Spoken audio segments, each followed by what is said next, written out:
Halo, Assalamualaikum warahmatullahi wabarakatuh. Terima kasih untuk yang sudah datang ke channel aku. Kalau belum subscribe, tolong jangan lupa di subscribe, kemudian bunyikan lonceng, dan jangan lupa kasih like serta komentar biar aku makin semangat ya. Terjerat Cinta Om-Om, Chapter 122. Pulang ke Indonesia. Setelah melakukan rapat penting bersama pemilik perusahaan yang ada di Prancis, Atar langsung menyelesaikan laporan dan juga berkas-berkas kerjasama yang akan mereka lakukan dan menekan kontrak kerjasama dan sebagainya. Atar tidak ada berhenti bekerja. Pria yang akan menjadi calon ayah itu hanya fokus dengan layar laptop yang ada di depannya. Walaupun kepalanya terasa pusing, namun Atar tetap berusaha menyelesaikan semua pekerjaannya. Rasa rindunya sudah begitu tidak bisa dibendung lagi, apalagi saat melihat wajah istrinya di depan layar ponselnya.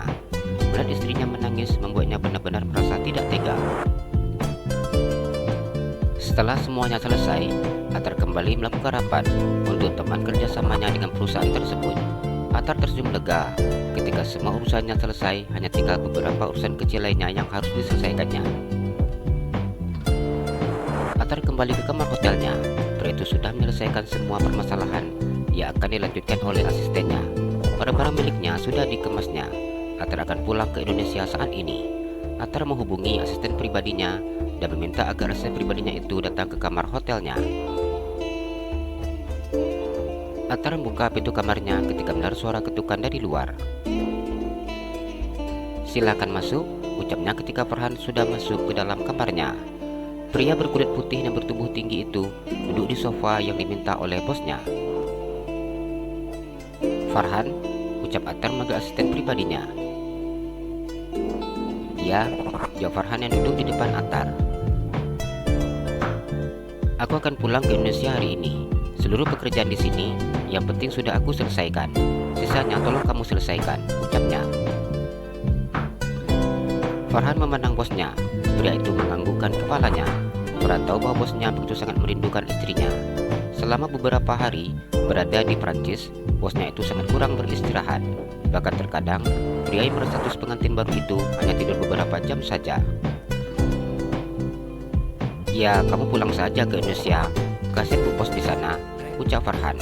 Pria itu berbicara sangat santai dengan Atar ketika mereka tidak sedang berada di kantor, karena memang mereka sudah bersahabat sejak masih duduk di bangku kuliah. "Baiklah, kamu selesaikan semuanya bersama dengan notaris dan juga pengacara," ucap Atar. "Iya, aku akan melakukan semuanya seperti biasa," ucap Farhan yang selalu menyelesaikan pekerjaan kerjasama antar negara seperti ini, karena memang sudah ada beberapa buah negara yang bergabung di perusahaan yang dipimpin oleh Atar. "Baiklah, aku akan langsung berangkat ke bandara. Pesawat dan pilot sudah menunggu," ucap Atar. "Ya, berhati-hatilah di jalan," ucap Farhan. "Aku tidak sempat membeli apa-apa untuk Alisa. Aku minta kamu tolong. Nanti sebelum berangkat ke Indonesia, kamu kirimkan barang-barang apa yang aku butuhkan untuk istriku. Sekalian kamu belikan juga untuk si Ella," ucapnya. Farhan tersenyum saat mendengar ucapan sahabatnya. "Untuk Ella nggak perlu diingatkan," ucapnya. "Aku langsung berangkat," ucap Atar. Atar beranjak dari duduknya dan merapikan baju kemeja yang saat ini dipakainya. "Aku akan bawa tas keluar," ucap Farhan yang membantu bosnya mengangkat barang-barangnya. Atar berada di bandara. Pria itu begitu sangat ingin menghubungi nomor ponsel istrinya. Namun Atar mengurungkan niatnya ketika mengingat bagaimana wajah istrinya yang menangis saat memandangnya. "Habi pulang sayang, tapi Habi nggak bisa ngasih tahu adek. Kalau adek tahu tentang kepulangan Habi, takut nanti Isa nggak bisa tidur karena nungguin Habi," ucapnya yang memandang wajah istrinya di layar ponselnya. Atar kemudian mengirimkan pesan untuk istrinya, yang mana isi pesan itu mengatakan bahwa dia akan menonaktifkan ponselnya dengan alasan pekerjaan. Dengan cara seperti ini, istrinya tidak terlalu mencemaskannya. Setelah pria itu mengirimkan pesan untuk istrinya, ia kemudian menonaktifkan ponselnya ketika ia sudah berada di dalam pesawat. Di dalam pesawat, Atar memejamkan matanya. Ia akan tidur mengganti waktu istirahatnya yang begitu sangat kurang. Ia tidak mau terlihat sangat lesu saat bertemu dengan istrinya, atau ingin menunjukkan bahwa kondisinya sangat baik-baik saja. Namun ternyata tidur tidak begitu mudah untuknya pria itu. Berulang kali ia buka matanya dan melihat jam yang menempel di pergelangan tangannya. 17 jam duduk di atas pesawat bukanlah waktu yang sebentar untuknya. Rasa rindu terhadap istrinya membuat pria itu semakin tidak berdaya. Atar baru bisa tertidur setelah perjalanan cukup jauh. Ia terbangun ketika pramugari membangunkannya bahwa saat ini pesawat sudah mendarat di Indonesia. Atar begitu sangat bahagia ketika mendengar ucapan pramugari yang telah memberitahukannya tersebut. Atar turun dari dalam pesawat.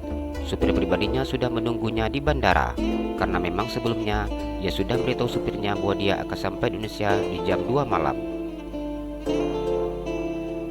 Saat Atar melihat ponselnya yang sudah aktif, begitu banyak pesan yang masuk dari istrinya. Habi tidak akan kasih tahu kalau Habi sudah di Indonesia. Ini kejutan. Ucapnya sudah tidak sabar ingin secepatnya bisa sampai di rumahnya. Atar masuk ke dalam mobil dan duduk di kursi belakang. Pria berstatus supirnya itu menyapanya dengan sangat sopan dan kemudian mengemudikan mobilnya menuju ke rumah kediaman milik bosnya.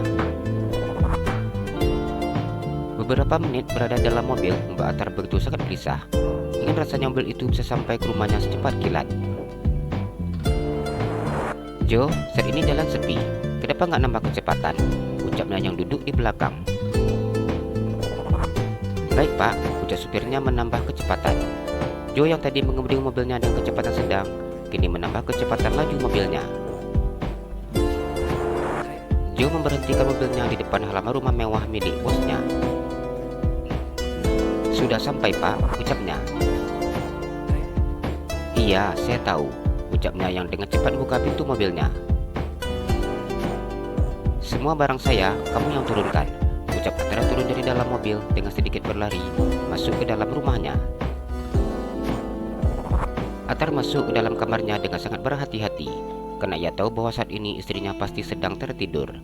Ingin rasanya ia membangunkan istrinya, namun melihat istrinya tertidur dengan sangat lelapnya membuat pria itu sangat tidak tega. Atar membuka baju kemeja yang dipakainya saat ini.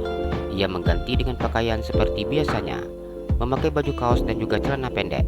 Atar naik ke atas tempat tidur dengan sangat berhati-hati. Ia berbaring di atas tempat tidur di samping istrinya dan menatap wajah cantik istrinya. Atar mencium kening istrinya dengan sangat lembut dan kemudian melingkarkan tangannya di pinggang istrinya. Cukup lama ia menatap wajah istrinya.